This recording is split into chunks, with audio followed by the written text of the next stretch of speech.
karo nguyah nguyuh niki jenengan tak goleke kanca ayo janjane sing dipatah supaya ngasta ndalang ki ora mung aku tok ning sejatine iki duet karo Mbak Elisa lah supaya Mbak Elisa matur dhewe karo keluarga besar Eyang Harjo Semita mula panjenengane ben jumeneng luwih dhisik Mas Gareng nggih ku tak tang dang oke monggo Mbak Lisa yuk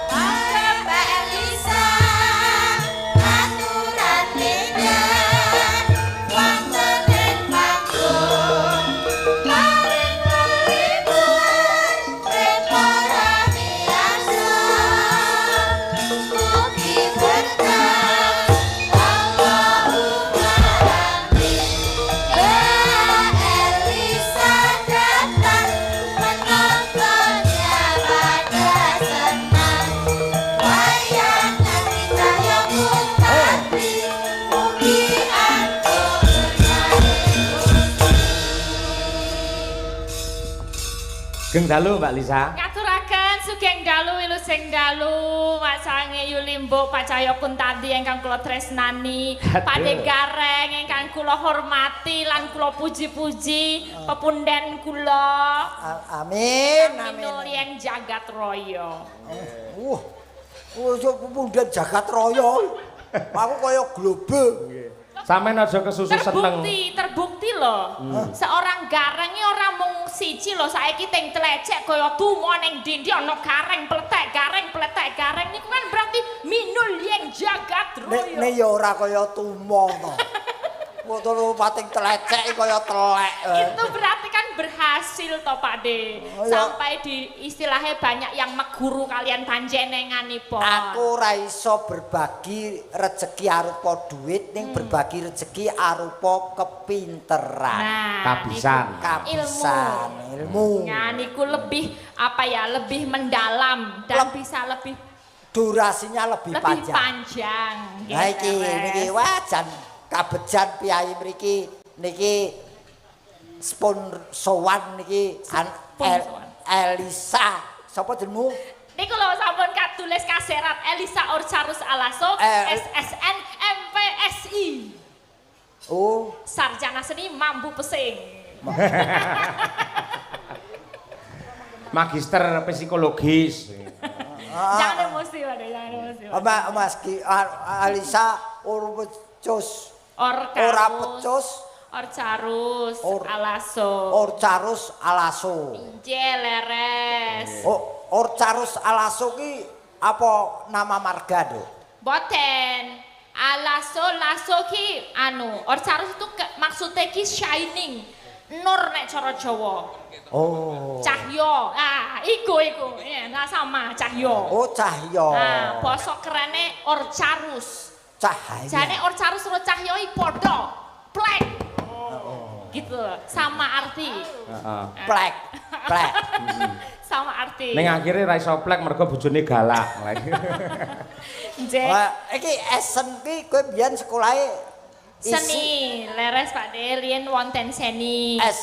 Isi apa isi STSI? Isi Yogyakarta, jurusan pedalangan. Nggih, lan kula tapi wis isi ora STSI apa? STSI mbiyen ki Sekolah Tinggi Seni Indonesia. Terus munggah derajate dadi institut. Jare rektormu ki STSI sekolah tanpa sinau iso. Ora ngawur, tetep sinau. Lek sinau malah lebih ganda, lebih akeh. Ngono ya.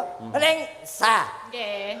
Iki kamu betul-betul mencerminkan bahwa seniman sekarang tidak bisa dipandang sebelah mata dengan adanya seorang seniwati seperti kamu. Kok ngaten? Loh, kejaba pinter, wasis dan mumpuni.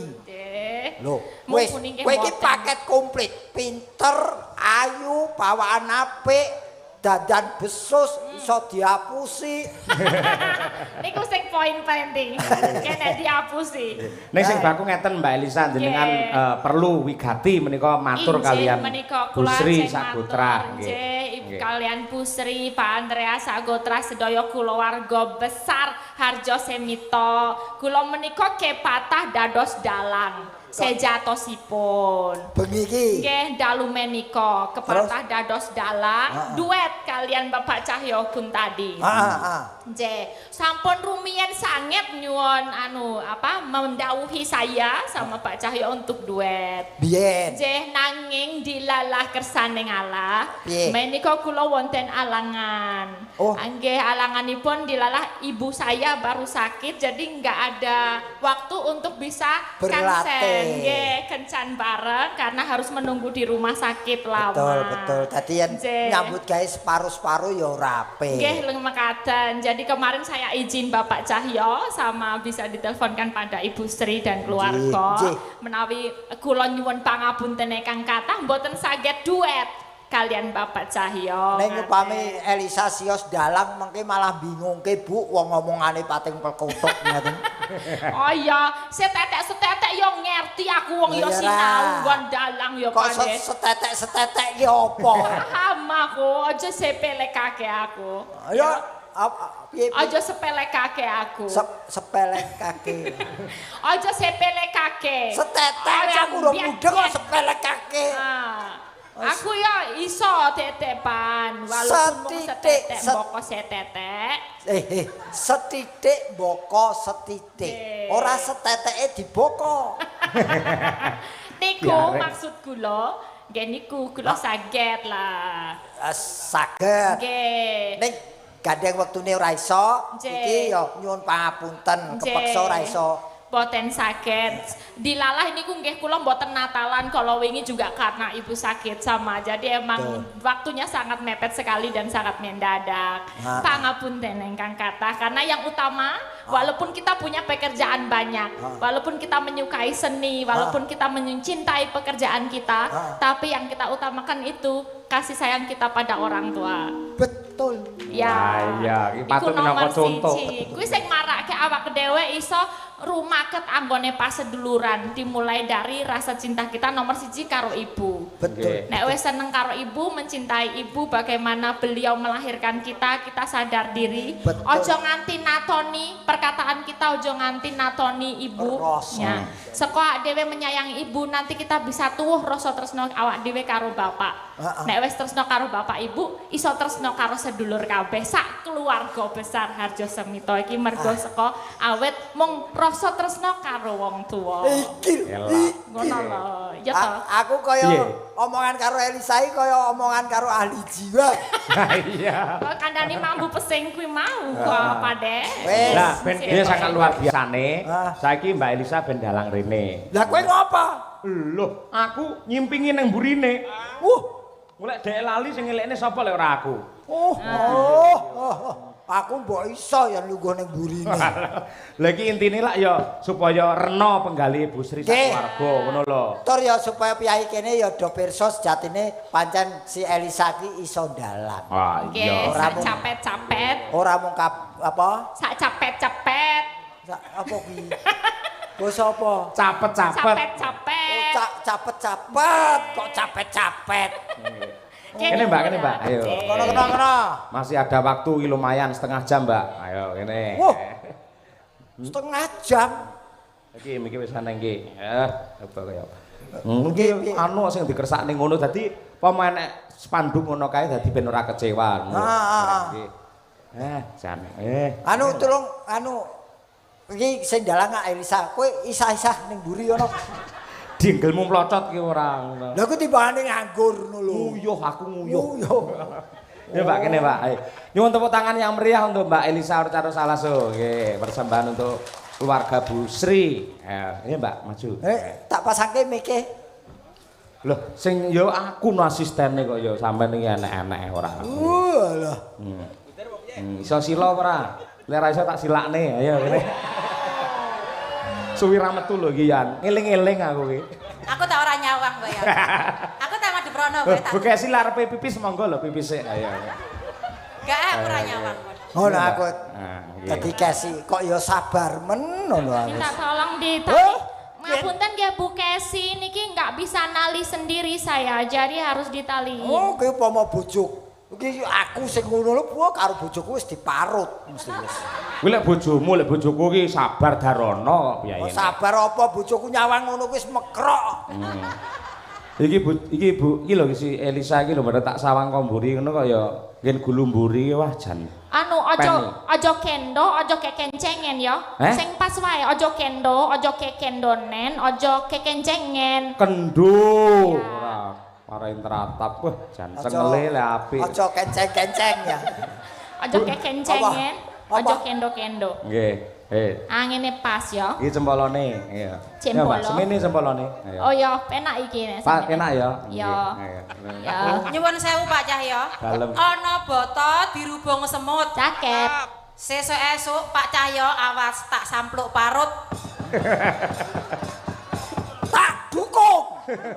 Saya ini kurang kenceng ya. Rumangsa Semut. Semut. Rasane manis. Cakep. Nadyan kok sampluk parut mesti tak tangkis. Leleh. Ana boto digecek-gecek. Cakep. Besok Pak Cahyo digecek-gecek. Nggih. Ya iki. Monggo, yo. Ya kandeng awak dhewe dadi limbuk cange. Iya, Mak. Iki kok kurang kenceng ya, Pak. Aku nek kurang kenceng Anu ora dipaku. Sik sebentar sayang sebentar. Ya, Ini sik. Wah, harus iki. dikencengin dikit. Wah, gitu. iki Jadi pancen biar- Elisa golek perkara. Iya. Yang kabeh ki sing penak kan. Kalau nggak enak tuh bilang gitu. Wah, iki Kesi wis Anu wae nganggo anu apa jenenge? Napa? Mike. iki Kesi wis. AA. Kesi wis brebes kabeh lho iki. Elisa. Oh, beda cagake beda. Do Elisa Cahayu. Nggih, Bu.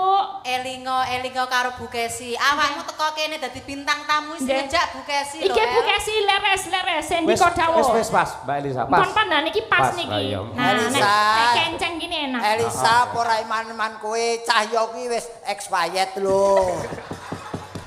Pade, iki ning kene aku dalang ya. Purbawaseso manut aku. Oh, wis dadi dalang ya iki kok tak Lah ya. iya no. Ngono. Saiki kareng diam dulu. Oh, iya, Ini iya. limbuk cangik mau ngomong. Oh ya iki. Nduk. Iya, Mak. Iki awak dhewe sak loron dadi nyuli. Dadi limbuk karo cangik. Iya, bungah tanpa upama ya, Mak. Iya. Ketiban sampur jane mono awak dhewe kon duet karo Ki Dalang Cahya Kuntadi. Ora dadi ngopo, Mak. Ning saiki awak dhewe nyuli raketan mung sedhela. Kayak Enake bu- kepiye? Kaya burung ya. Hah? Ya wis apik terus. Ojo gagas penonton. Penonton sok cangkeme elek. Heeh, seneng kaya ketiban apa Mbak Elisa? Hah? Seneng kaya ketiban apa mau? Ora krungu aku. Kaya ketiban apa sampur? Oh, sampur. Ya. Ketiban sampur. Awak dhewe kanugrahan iso lungguh ana ning bantale Ki Cahya Kuntadi kene. Wong lungguhe aku ora apa-apa lho kowe iki. Rasane piye, Nduk? Anget, Mak. Penak apa ora penak bul bantale empuk. Iki penak ya dhewe kepe lah yo ak dhewe tugas dadi dalang berarti matah bintang tamu gareng karo Cahya Kuntadi. Kingko iso rebutan karo Tatin. Ya dhewe ngongkon Tatin ben maju, soalnya ket mau ngombe ya Mak. Iya. Ayo Tin maju Tin iki wayahe maju diwehi lagu apa ta apa? Apa ya lagune manut karo kanca-kanca madang Ora karo. ana lagu kok judule manut. Oh iya, berarti Penyaran apa no? oh iya. Oh aku ngerti. Apa? Lagune nek madangkara biasane anu panas-panas sikile mlentung. Apa kuwi? Kae lho Medion kae lho. Oh. Apa kae? Panas-panas mlaku. Ah, panas-panas. Sing mlaku. plentungi awakmu tak plentungi ora. Panas-panas mlaku, Mak. Ya nyun panas-panas mlaku kanca-kanca. Mbak Tatin, siap-siap maju ke depan. Selamat malam Sugeng Dalu, Mbak Tatinku sayang. Sugeng dalu, Mbak Elisa Orcarus Alasun. Mak Cangik ngono Mbak Limbo, wae. Mbak Limbo, Mbak Cangik. Gimana kabarnya Wilujeng? Alhamdulillah sehat. Sehat.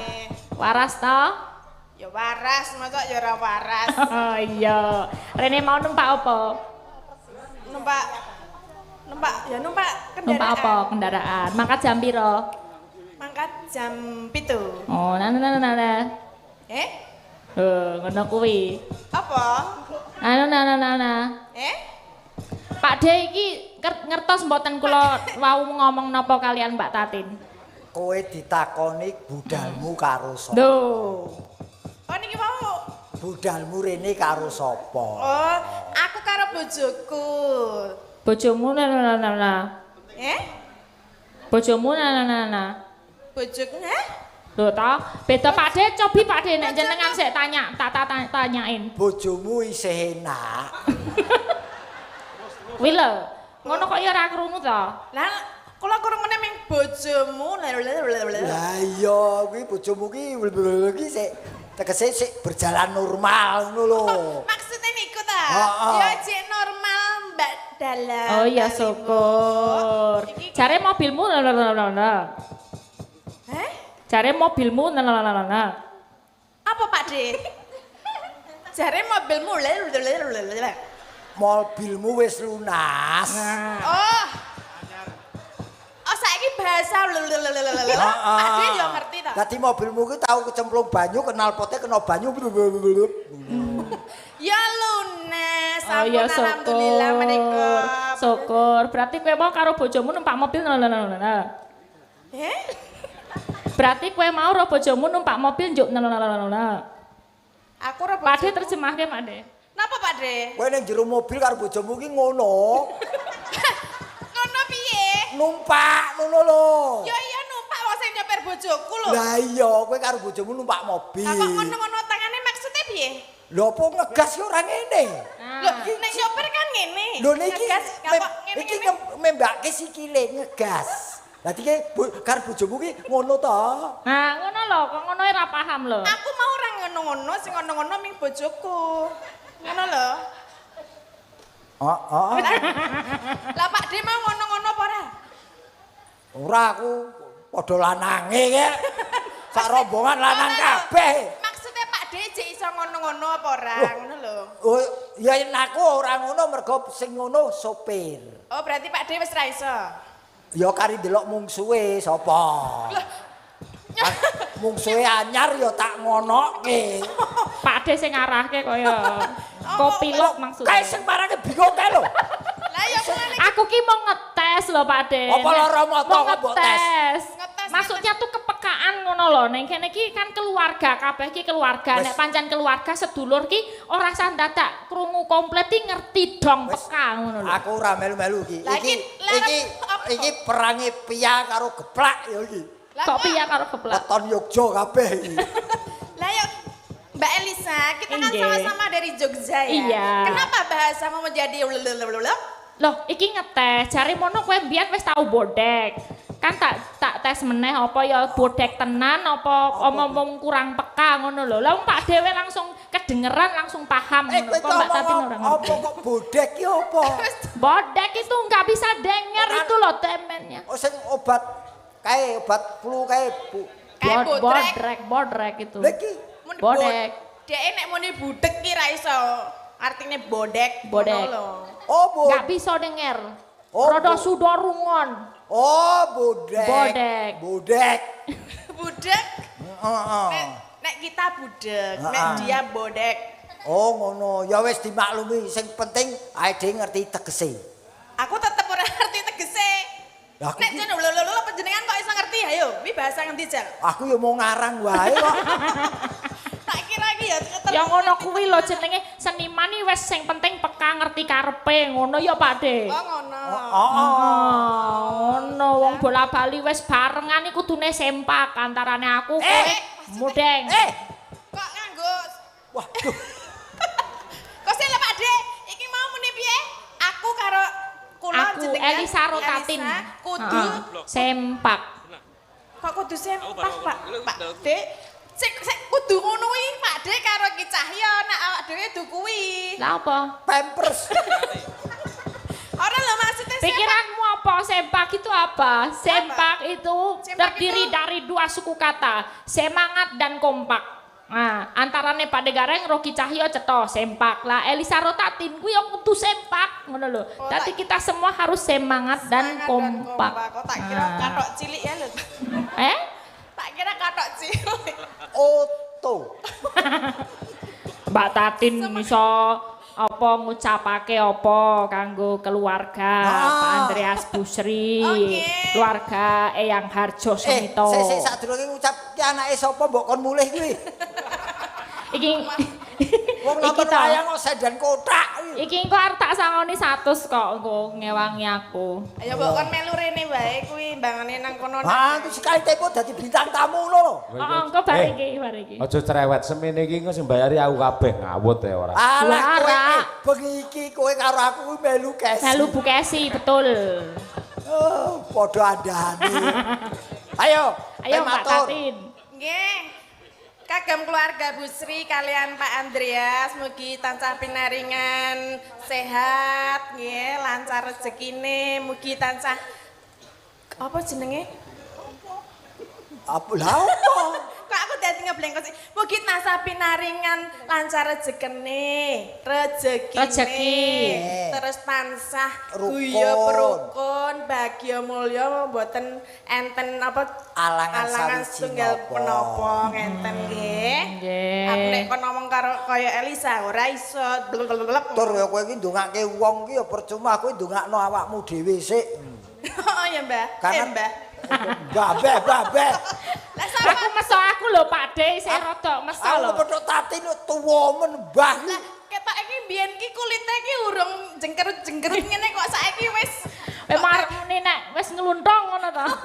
biyen ki jek alus ngono lho jaman Aku ki- almarhum Pak Seno. Weton kraton. Dadi ora jarik tok sing tak wiru, kulit ya tak wiru. Oh ngono. Dadi Oh. ben komplit dadi sak Komplit. awake kabeh wironan. Aku kepethuk Tatin dadi tambah umur aku. Lah jenengan sakniki yuswa pinten Jal? Ora usah takon kok ndak mbok nyang. Kok dinyang tak menehi pira? Ora ya, ora. Tidak ada rahasia buat saya. Saya tahun depan 60.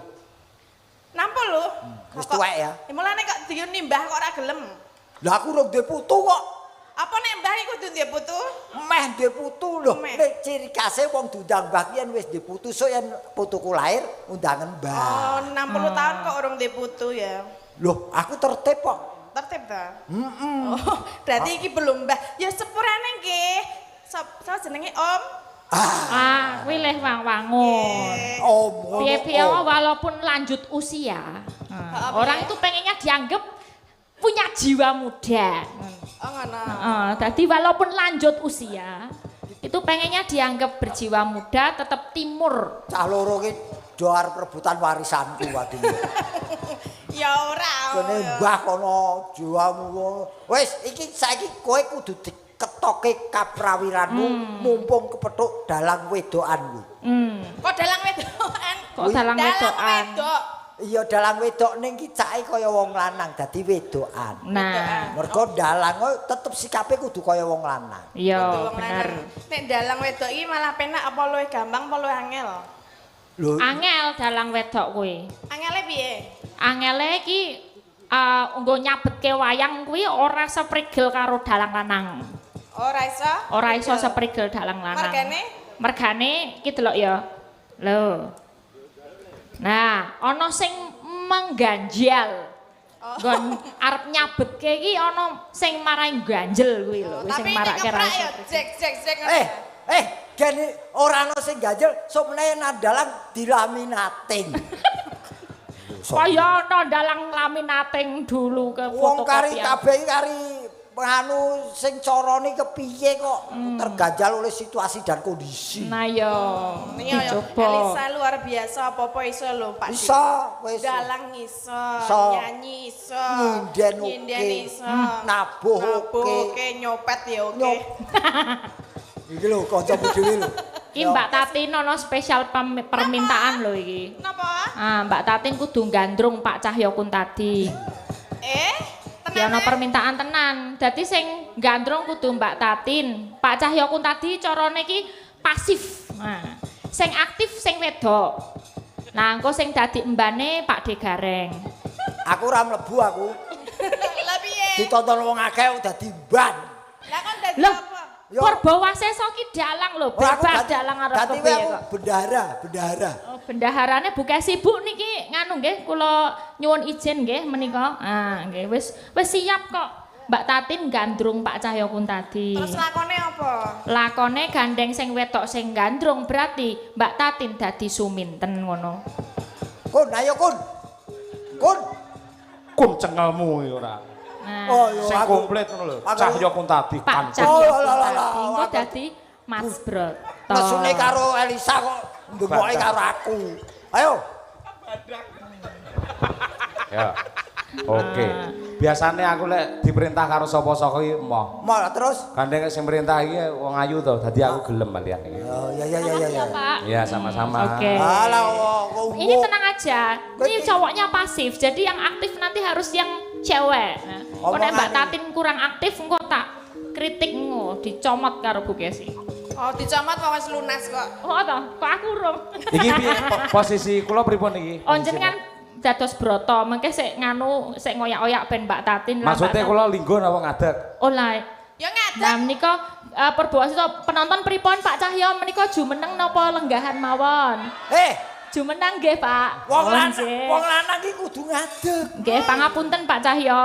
Siap, Menika nggih. panjenengan Mosok sing wedok. nggih. Ayo. Ayo to. Yo, turuk. Jarweng jarwo.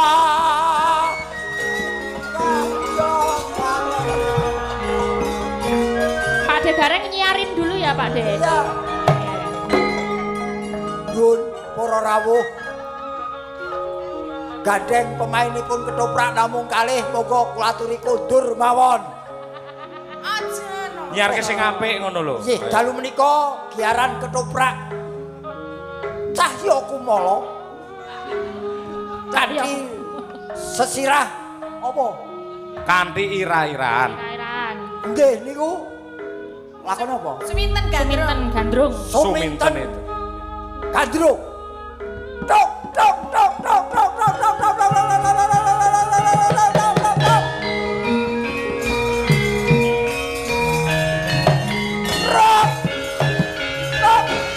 Wah, sabar delo.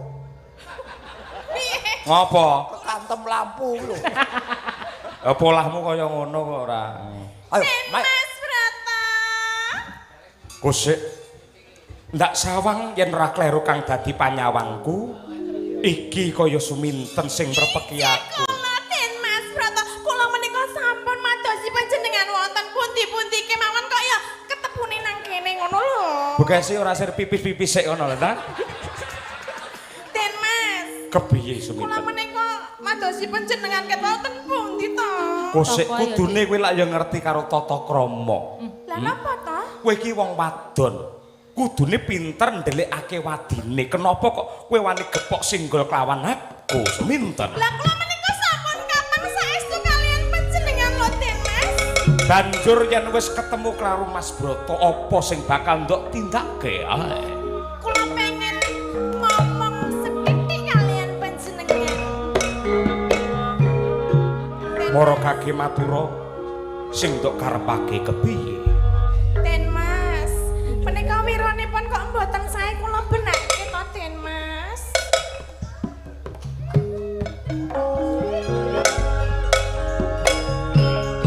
Sena. Iki ket momok totak totok iki ning ndi to Sing kentong sapa to, sing kentong? Asale ana totak totok. Kowe iki ra pinter sik Mbak. Sampeyan dadi Mas Broto dulu, tak ajari carane ngentong sing apik. Ma, aku Wis to. Aku kadung anget ning kene kok. Ma. Wis to ndah. Ben Oh, ngerti ya. carane ngentong. Sampeyan lak pemain wayang wong, Allah, rung ya. kulino ketoprak, ben ngerti kentongane Ya ketoprak. aku seneng lho. Kae wis mulai abang lho. Kesi wis mulai abang lho. Terus lho ya. Ora bar iki terus biru kok Dek. Paksamu. Ayo, ayo. Lah kowe ganggu lek kowe ketoprak. Ora wis tak tonton. Tonton iki, tonton tenan iki. Serius. Tonton. Kowe ngerti ra bedane maling karo ketoprak? Apa? Kesuwen ya kuwi ya. Den Mas. Piye Suminten? Panjenengan menika mboten mangertos glagatipun kula. Glagat sing kepiye sing ndok karepake? Nek jenenge wong tresna menika rak nggih kados ngeten iki napa kados panjenengan mboten kraos atinipun panjenengan menika napa mboten kraos to Den Mas? Sing kok demek kene sing obah kok liyane. Den Mas. Oh sik ngene. Suminten. Apa kira-kira kowe ora kulak pawardo adol pangrungu lamun to Den Mas Broto wis duwe pacangan? Saya tidak peduli. Gegantilan kemayune ora. Den Mas, kula Ketoprak saya tidak peduli. Mengko dhisik kok ngaceng-ngaceng terus to niki kula menika tresna saestu kalian panjenengan lho Den Mas. sing dadi mutiaraning uripku kok sik. Sing dadi Arep nanti. Ngene wae lho. Jar. Oh, diare. kowe jane Suminten apa copet bengak-bengok ora. Seta, lah kula menika mbok panjenengan ora mesakake apa piye nek Mung cempluk warsiah sing pinter ndongkel katresnan jati ingkang tumanem oning tumtuming jejantungku. Mula sing gedhe pangapuramu katresnanmu kepeksa ndak tampik. Pik. piye sapa? Ndak tolak tegese. Sapa mau jenenge? Sapa mau jenenge? Cempluk. Cempluk warsiah. Cempluk warsi ya? Konen rene. Iki kowe ora ngerti sing jenenge cempluk warsiah? Durung. Kae cempluk warsiah ya iki. Lah mburine iki ingon-ingone. Aduh, kowe biyongku biyong. Rene ta biyong.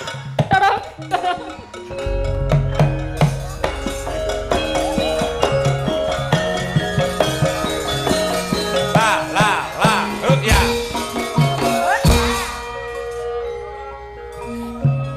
Biyong. Apa? Biyong ngene iki lho, aku ki tresna karo Den Mas Broto ning kok Den Mas Broto kaya sia-sia karo aku, mbok aku njaluk tulung iki kok di apa ki jenenge dipernahke atine apa dipernahke ben Berat. seneng karo aku ngono lho. Aja engko nek kowe engko nolak, kowe kok engko ki aja nganti nek Broto kuwi nolak, kok nek nolak aku sakit. Sakit kok nek aku sakit. Wis omong dhewe kono. Lagi. Wong berat. Kok berat? Berat to? Oh, berat. Kowe sapa? Destontenmu. Kok ana pawongan cat katon cat ora ki sapa? Iki Demit. ketoprak ra metu demit. Kok kowe tega? Ora nampa tresnane. Sapa jenengmu? Cuwitan. Suminten. Apa kowe pancen tega? Mlotrak, Mban. Ketok. Apa kowe ora eman nyawang ayune Suminten? Katresnan kuwi kanugrahan saka Gusti kang nyipta jagat sing menungso ora bisa nampik sarta milih. Pilih aku ya mung cempluk warsiah. Parandene Suminten babar pisan ora ngrengga jroning batinku. Oh ngono to? Pancen. Ngono. Ya, Ya wis. ora tanggung jawab. Lah wong Den bener. Mas, jenenge tresna kuwi jalaran saka kulino lho. Tresna kuwi jalaran saka kulino. Bener. Nen kok kula nika panjenengan dipun tolak, jenengan bakal kualat. Kok kualat? Biyong rene ta? Kok dadi kowe iki ora iso iki lho, iki kenapa kok dadi nganu terus iki? Iki lho. Lah yen kowe pancen tresna karo aku napa dadak lantaran biyong iki? Panjenengan ora manut karo aku. Mongko biyong iki lak ya ora tanggung jawab. Lah iki Biyong iki ora tanggung jawab. Kudune iki pinter nyimpen wadine wong wadon. Parandene kok kaya ngono. Biyong. Iki lakone pembantaian apa piye? Maksudnya mbak aku ditembungke ben nganti dadi ngono. Broto. Piye? Welas ana anakku, Broto. Welas kepiye sing tuk karepake? Ora ketang amung sedina. Dadi bojone Aja sedina 5 menit bae aku terima. 5 menit yen pancen ora enak balekno. Kok ngono ta? Oh, ya iso kaya ngono. Andum katresnan ngono lho. Andung katresnan. Ora bisa. Katresnan iki dudu barang lelemeran. Ning kuwi sipate suci. Ora kena kanggo dolanan. Bener. Aja ngono, ning aku tresno tenanan kok nek jenenge nampik wong wedok, engko bakal ditampik genti ngono cepet-cepet.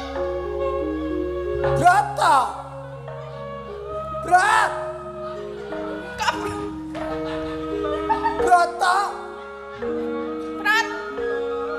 Brat, kamu mau nggak? Tompo Toto. Ora bisa. Ora ketan mung saged deping netra tompo nang anakku. Loh. Kowe iki dapuk dadi sapa jare emban kok wong tuane si Suminten? Kowe adopsi. Toprak adopsi. Lah wong iki boke ngono lho. Aku iki boke Den Suminten. Mas Broto. Nek pancen kowe tresno karo jenenge sing ceplok warsiah konen rene. Praktane cempluk warsiah monggo Bu Kesi Rahayu tok tok tok tok tok tok. Monggo Bu Kesi.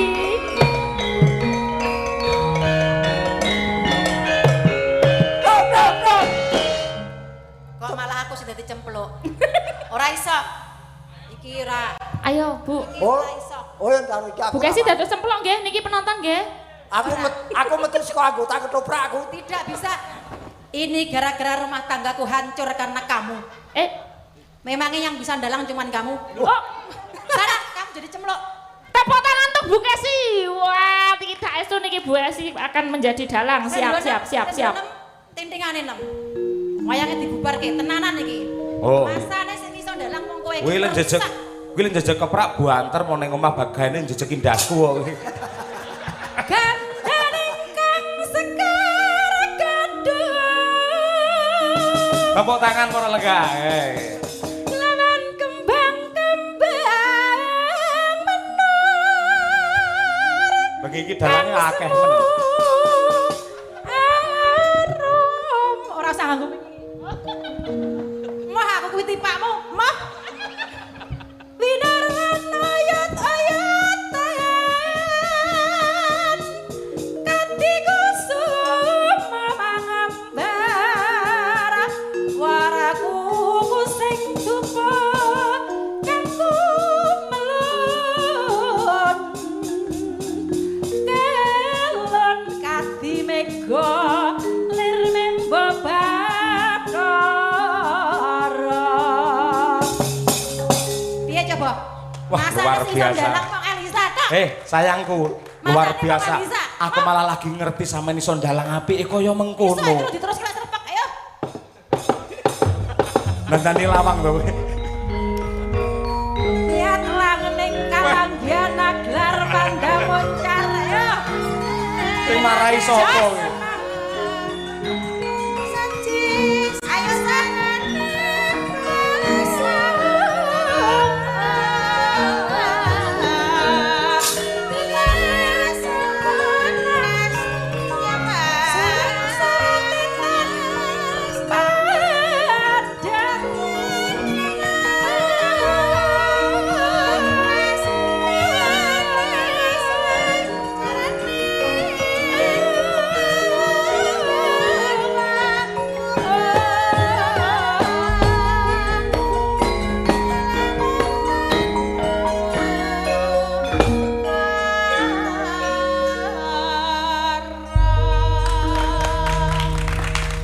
Sampean bae kaya pinter men to. Gak usah ditepoki.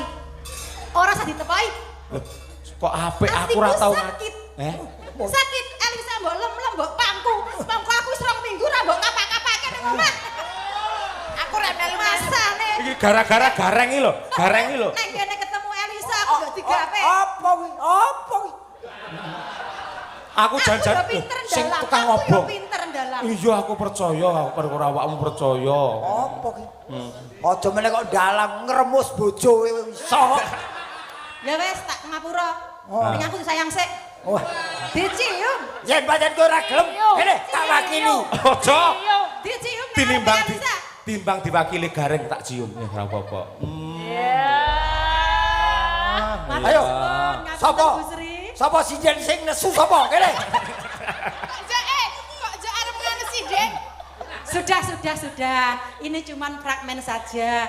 Nyuwun sewu Bu Sri, Pak Andreas namung geguyonan. Ning aku asline ya iso ndalang aja mung Arisa tok sing mbok konok-konokke. Ya lek anu iso ndalang gawe grup dhewe kono apa piye kono. Sudah, duduk lagi. Ayo, Sa. Lanjut. Luar biasa.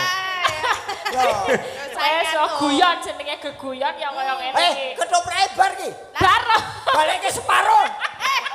Aku bayarnya penuh Wah, jan iki pancen yen iki ora tanggung-tanggung. Elisa Tatin ki wis digodhog rampuk paribasane. Heeh, diplites ora iso mati. Ora iso mati. Wis ana wae kepinterane sing kudu ditokke. Mula mumpung iki ditimbali Busri ning telatah kene ditanjakke. Iya, genah. Ayo apa? Aja meneh kok kon nembang, kon joget, kon ketoprak, kon usum-usum gamelan ku lho iso. Ora iso, ora iso. Wah iya. Kon gendong Pak Dre ya iso. Pilih gendong arep pamburi kene. Oh. Ya. Ayo kanca-kanca yoga bubuk sik ya.